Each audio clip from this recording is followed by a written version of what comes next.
Hi folks, Rick Waddell here. I'm the Chief Investment Officer at RFG Advisory in Birmingham. Today is Wednesday, July 1st. And given that it is July 1st, I thought I would come to you with a brief recap of both the first quarter and the second quarter, as well as a little bit of an outlook as to where we might go here in the first couple of weeks of the third quarter. So for the second quarter, we closed yesterday for the S&P 500 right at 3,100, which is around the range that we've been talking about for most of June. That means that for the second quarter, we were up just shy of 20%, which makes it the strongest quarter on record for the S&P 500 going back to 1998. So that is certainly saying something, the strongest quarter that we've seen in over 2 decades with a 20% return on that major indices. That's obviously preceded by a very sharp sell-off in the first quarter. So for the year, we're down about 5.5% on the S&P 500 for the 6 months ended 6/30. That's actually pretty remarkable if you think about the magnitude of the economic correction that we've been going through, the damage that the virus has caused in terms of overall unemployment, et cetera. It really speaks to the fact that we've seen a lot of green shoots in the economy. It also speaks to the fact that we've seen massive federal intervention and stimulus designed to sort of bring the economy out on the other side. And if you look at those green shoots, whether it's the ADP payroll numbers that came out this morning with very encouraging commentary on people getting back to work, whether it's consumer confidence numbers that recently are up around 100, which is remarkable, given that we were at a low of about 70 back in the March timeframe.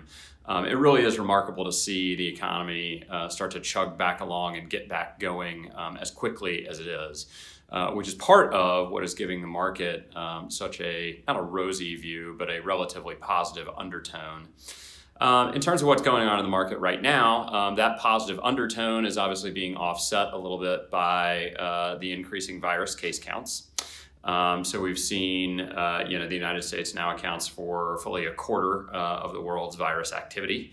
And we've seen states like California and Texas and Florida start to backtrack or just slow down a little bit their reopening processes. That's not a huge concern. We may see some beaches that are closed on July 4th. We may see some bars that get closed to try and shut down larger gatherings. You're certainly going to see a lot more calls for maintaining social distancing, maintaining small group gatherings, wearing masks, etc., to try and prevent another second wave of the virus, or at least slow down a second wave of the virus. That said, it seems highly unlikely at this point that we will be going back to any type of full-scale lockdown the way that we saw in March and April and really into early May.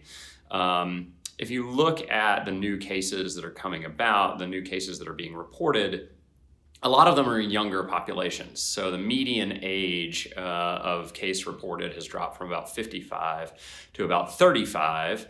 And that's, in a way, excellent news because the mortality rate and the morbidity rate for those younger populations is just a lot lower. They appear to be able to deal with the virus a lot easier. And so the death rate and the hospitalization rate, which, as we talked about before, is really the key metric to watch now, should go down measurably with this second wave of the virus. And in a weird sense, the more 35 and 40-year-olds that get it and 25 and 20-year-olds that get it, the more it increases our herd immunity, which is a good thing because it lowers the virus's ability to spread through the population. It lowers that sort of explosive powder keg nature of the virus.